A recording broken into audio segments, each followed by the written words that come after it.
1998 Ford Ranger, otherwise known as the learning vehicle.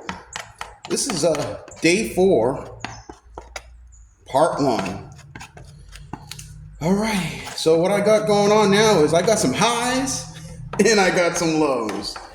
I'm not talking about the day I'm having. What I'm talking about here is on this panel. If perfection is the enemy of good, then I'm gonna have to make a decision when is good enough to decide if this patch here is flat enough. And what I mean by flat enough is that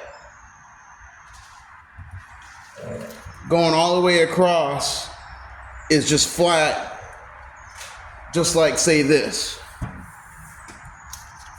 And that's why I going on my third approach here, third or fourth approach here with the Bondo. Let me get my here spreading like a madman.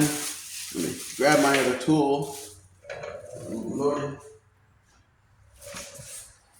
Anyway, I'll just have to go with this. It's setting up pretty quick. You know, how smooth can I get it? Number one, so I'm putting it in pretty tight right now, as you can see. It's going in pretty tight. And all I'm saying, in those L's represent low spots. If you're using if you're putting this on a panel, you know, on metal, some people use a guide coat, meaning you know, they use black guide coat spray paint to show, you know, the highs and lows, but I've never done that on Bondo, so I just wanted to show to myself what the lows represent, or what the lows look like visually, because obviously I got my hands up here in gloves putting on this Bondo here. So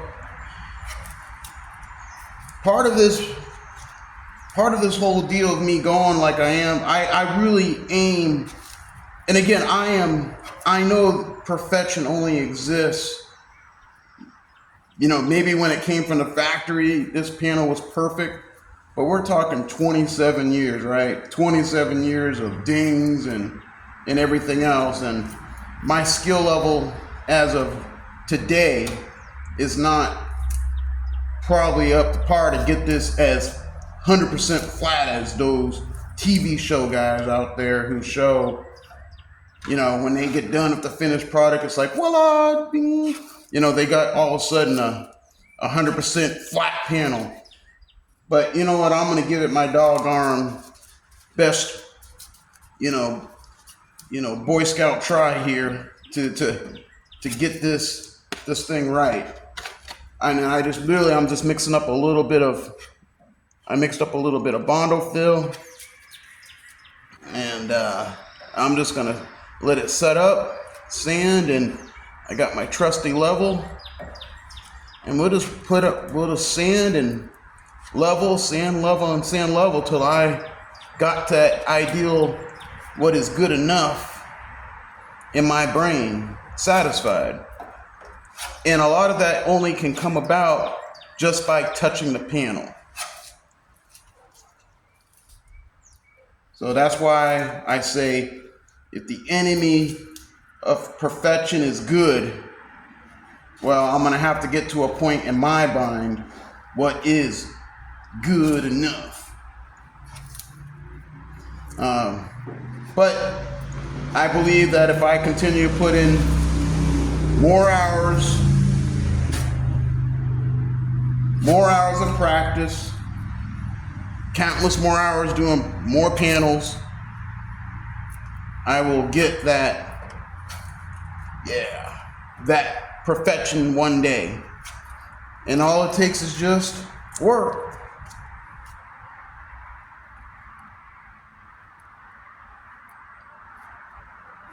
All it takes is just work. Got to put the work in.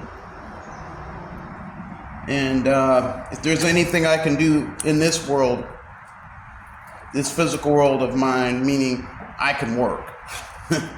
I work sun up to the sun down. On this head, just like you out there in the land of repair work, auto repair, you carpenters, fabricators, whatever you do, I'm sure you work and you're good at it too. And I try to give it my God's arm Donna's best.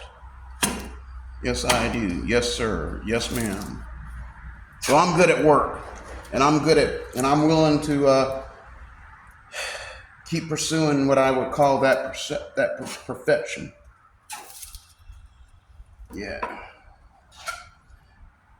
Yeah, I'm just spreading it around. I do know that the tighter the spread, yeah.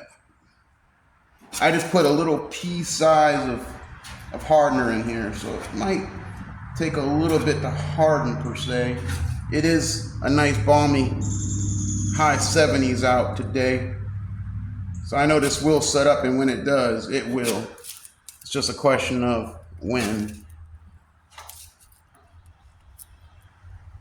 Yeah, it's starting to firm up right now. All right. Let me grab my other little spreader here.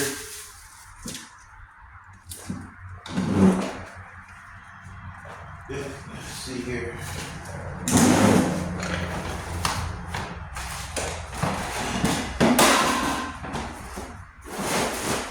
Anyway, I had that little guy. I'm actually working in a different location than I usually work, so I kind of just set everything down and went at it.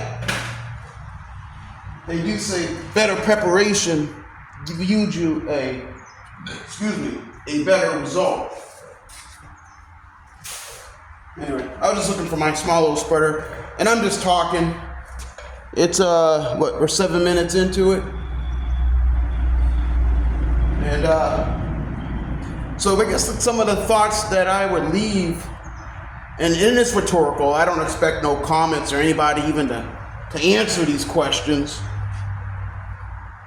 Let's say we're dealing in a world of perfection, which we know there's no such thing as perfection. I've had to learn to deal with imperfection. And I'm not saying a mistake. It's just that the little things that you look at a painting perhaps and you see that one little dot. And you know it's there, but maybe nobody else knows it. Or let's just say you're trying to get in my case, I like the math. I get a 99 on my final. But it's just, man, I didn't get 100. But shoot, daggone, you got an A++ here. 99. Well, degrees, that's perfection, right? And that's kind of, that's close to perfect. But is it imperfect? I don't know. I would reckon to say probably no. It's probably not imperfect. So, I guess I would say, what I'm going to say is that us amateurs not getting paid for this, but we're do-it-yourselfers, I guess let's cut ourselves some slack and just enjoy the process. Is that why we're doing it? Yes. We're doing it because we really enjoy what we're doing, and that's the why. If I was perfect and did all these perfect practice things before I filmed at the YouTube, then yeah, overnight sensation. But I would say it's probably the hours that we put in to any craft, and then one day a talent scout, employer, whoever might say, oh, there he is. But I would venture to say that's all the work we did prior to that. The hours of reps, the hours of just perfecting our craft, getting it very good or good enough. I've sold tools, I've sold a lot of things to try to get to areas of my life, things that I thought I needed to just get excellent at something. And then, I can say in other areas of my life, I've been recognized as the guy who really is that good. I mean, almost that good.